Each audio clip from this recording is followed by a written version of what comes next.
त्यामुळे काही शेतकऱ्यांना त्रास झाला. जनावर आजही पोलिसांच्या ताब्यात 3 दिवस झाले उपाशी आहेत. काय शेतकरी नेते म्हणून आपली भूमिका राहणार आहे? पेरणी हंगाम हा विशेषतः जूनमध्ये सुरू होतो. मेमध्ये शेताची डागडुजी होत असते. व नांगरट असेल, पाठं मारणं असेल, कोळो धरणं असेल, ही शेतीची कामं मे महिन्यामध्ये शेतकरी करत असतो. आणि अशा काळामध्ये शेतकरी वेगवेगळ्या बाजारामधून बैल खरेदी करत असतो. आणि बीड जिल्ह्यातून बाजारातून शेतकऱ्यांनी सांगोला तालुक्यातील धायटी गावातील शेतकऱ्यांनी बैल खरेदी करून आणली. त्यांच्याकडे बाजाराची पावतीसुद्धा आहे खरेदीची. मुळामध्ये हा पशुपालनाचा जो व्यवसाय आहे हा गेली हजारो वर्ष विना तक्रार हा चाललेला, खऱ्या अर्थानं शेतकरी, व्यापारी, खरेदीदार, विक्री करणारे असा आपसात चाललेला हा व्यवसाय आहे. आणि तो वर्षानुवर्ष गुण्यागोविंदानं चाललेला आहे. मला वाटतं की सरकारनं शेणामुतामध्ये हात घालायची गरज नाही आहे. सरकारला हात घालायचा आहे तर दारू, गुटखा, गांजा, आपू यामध्ये हात घालावा. आतापर्यंत शेतकऱ्याचं खळं लुटलं जात होतं म्हणून शेतकरी रस्त्यावर येऊन आंदोलन करत होता, लाट्या काट्या खात होता.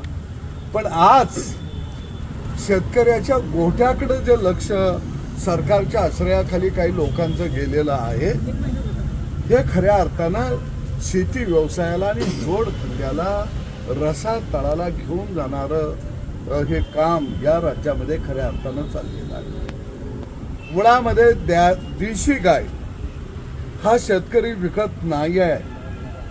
देशी गायच्या गाड्या जरूर अडवा. देशी गाय जे घेऊन जात असतील त्यांच्यावर गुन्हे जरूर दाखल करा.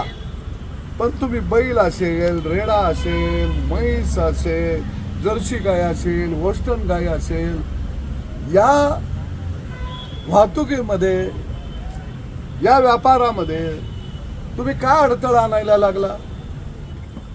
बरं, ही जनावरं कोण पाळत आहे?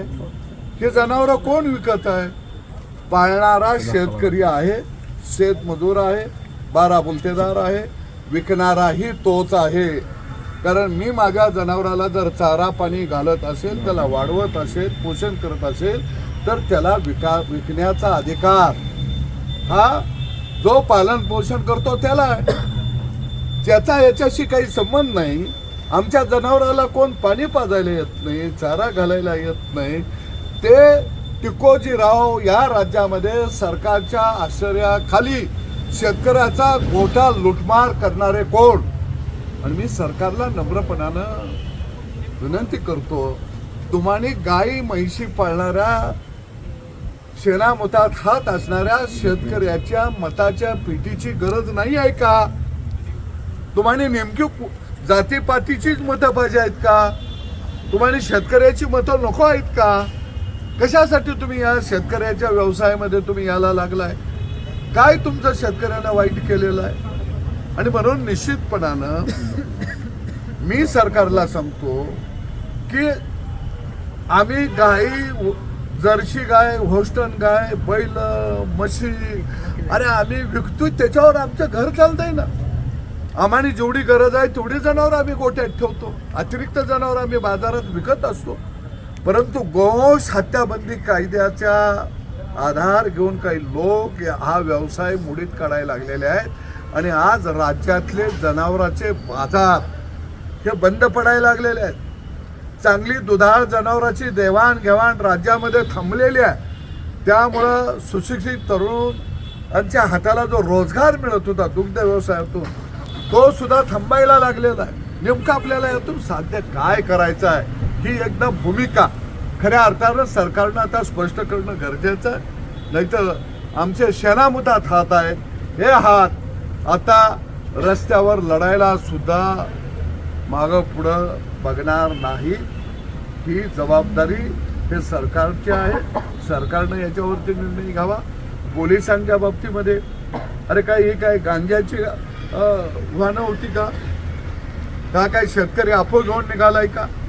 अरे मग आम्ही जनावरं विकायची नाहीत तर सरकारनं जनावरं खरेदी विक्रीचे केंद्र रेशन दुकानासारखे गावागावात काढावी. सरकारच्या दुकानावर आम्ही जनावरं विकायला घेऊन जातो. सरकारच्या दुकानावर आम्ही गाई म्हैशी विकायला घेऊन जातो. जी किंमत बाजार मूल्य असेल तो सरकारनं द्यावा आणि जनावरं खरेदी करावी ती. अरे आम्हाला इथं तर व्यवसाय चांगला करून दे. गोवंश हत्याबंदी कायदा हा आता गोपालक हत्या कायदा बनलेला आहे आणि म्हणून हा कायदा रद्दच झाला पाहिजे ही भूमिका गावगाड्यातल्या शेतकऱ्याची आहे. आणि मी सरकारला इशारा देतो, हे तुम्हाला महागात पडेल. तुम्ही शेतकऱ्याच्या गोट्यामध्ये हात घालू नका. शेतकरी या तथाकथित गोरक्षकांना वैतागलेला आहे.